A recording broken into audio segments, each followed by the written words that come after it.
So the context between, let's say, all royals and nobles, they are very equal and nice to each other, yes? Absolutely.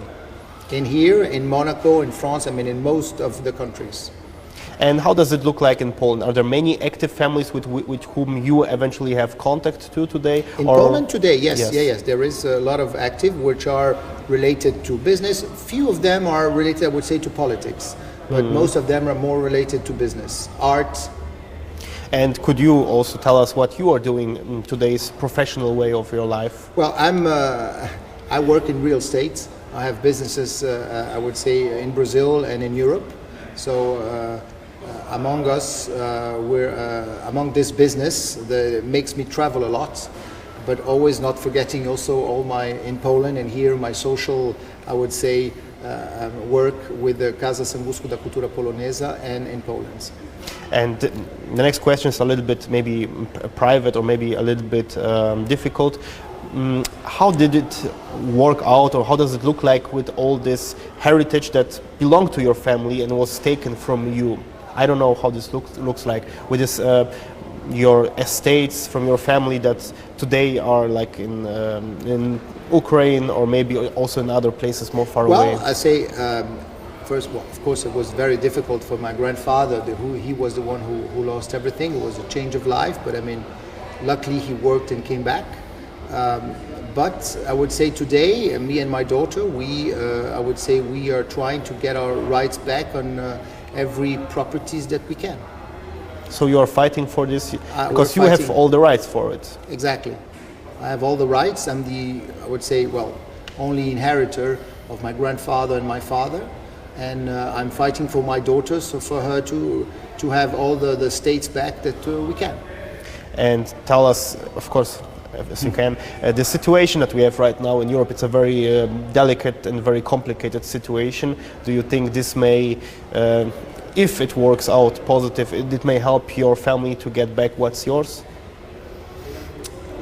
It's complicated because, you know, once it's come to justice or to politics, we can never preview what's going to happen. So I would say it's always a surprise. It can always be a surprise. So we are always ready to fight. Whatever decision it comes, positive or not, we will fight. You will not give up. No, I'm not going to give up. This is what I want to hear. I'm not going to give up, and my daughter is raised not to give up too. This is the right mindset. Yeah. I think this is very important to bring back everything that we nobles had in Poland, and which helped a lot Poland and other countries to bring them where they were before the war.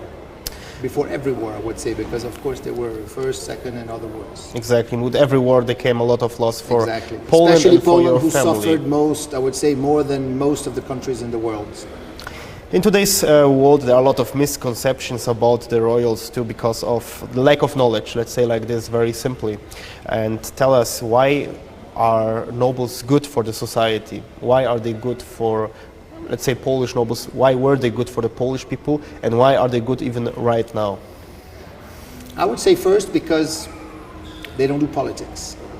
We're not into politics, and we are inheritors of generations. Once you have a king, his son is going to be king. There's no, I would say, fight to see who is going to be. Like when you're in an election, there's like 2, 3, 4 candidates. So there's a fight and there is no continuation. The thing about a royal is that you have a continuation. You have centuries of same politics, same roots, same, I would say, advantages. So once you go this way, and what's different for today's world, in politics, you have a mandate of 4 years. You have to do something, but you will never do, because you don't. If you get re-elected, you will maybe continue, but you will never fight for this. Once you're a royal, you're there for life. You're there for your whole life, like it was Queen Elizabeth.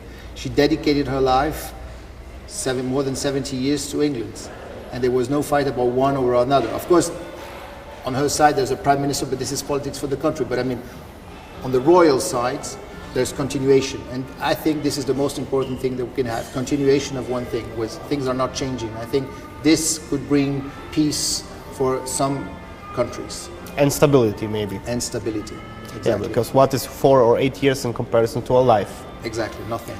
Nothing. and generation for a life or for 70 years, but for many generations.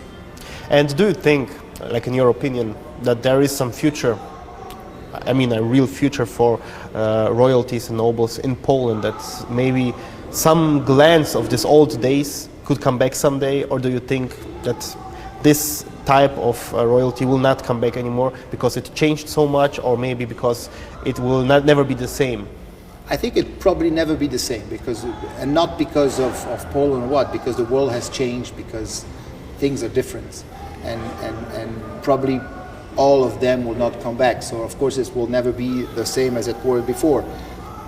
But I think Poland will have a lot to win if they can attract this kind of people, because they brought stability, they brought good things for Poland, and I think Poland would have a chance if they could make some, I think, arrangements with their family, with noble families, and especially for trying to bring stability to because of course all those places today, some of them are lands, some of them have been taken by people. There is, I would say, we don't know very well to who it belongs or whatever, so it would bring some kind of stability.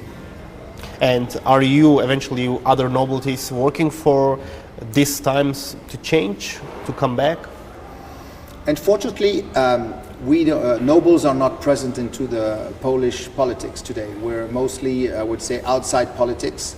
We're trying our work, I would say, outside, which is not bad too, because we are really trying to fight for our families, for our roots, and for Poland, especially for Poland. We're trying to do what's best for Poland. So maybe this is the good thing about the nobles today. So maybe you could give also some advice for Polish people, because living outside of Poland like you do, like I do, many things that happen in the country we can perceive a little bit in different perspective.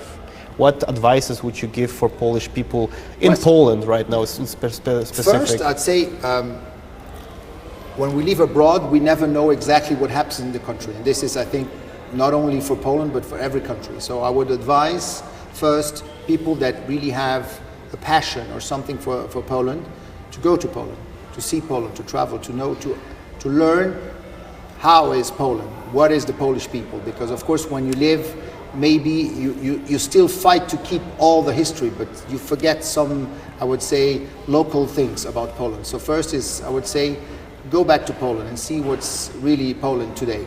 And if you're really into it, move back to Poland. You can do a lot of things for Poland. So, being on the topic, when do you plan to go with Olympia to Poland? I think maybe by the end of summer, probably we'll go to Poland. I was just now in January in Poland, and I will have to return before the end of the year. So probably I will bring her too. And what will be on the plan? What she have to see? What is on the plan? What is the must see in your perspective? What's important is see where we were present. So of course it's Krakow. Near Krakow would be Tarnów, would be Lubartów. Of course Warsaw also being the capital, she has to see. Częstochowa, and this I think will bring her a first approach of Poland.